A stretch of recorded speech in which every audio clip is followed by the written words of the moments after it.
પેલો દાખલો 2 વખત કર્યો. મારો જવાબ તો 20 આવતો હતો. તારો 25 આવ્યો. ઈ ગોઠીને કર્યા એટલે મારો 25 આવતો હતો જવાબ. પેલાના જવાબ 25 આવતો હતો ને મેં 25 લખ્યો. ના પેલા જવાબ 20 આવ્યો.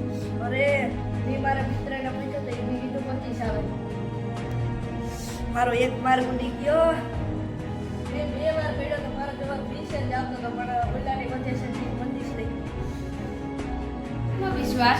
આત્મવિશ્વાસ આપણામાં ભરપૂર હોવો જોઈએ. તે છોકરાને પોતાના ઉપર આત્મવિશ્વાસ ન હોવાથી તેને પોતાના મિત્રને પૂછી અને પોતાનો સાચો જવાબ છેકી નાખ્યો અને તેના મિત્રએ કીધેલો ખોટો જવાબ લખ્યો.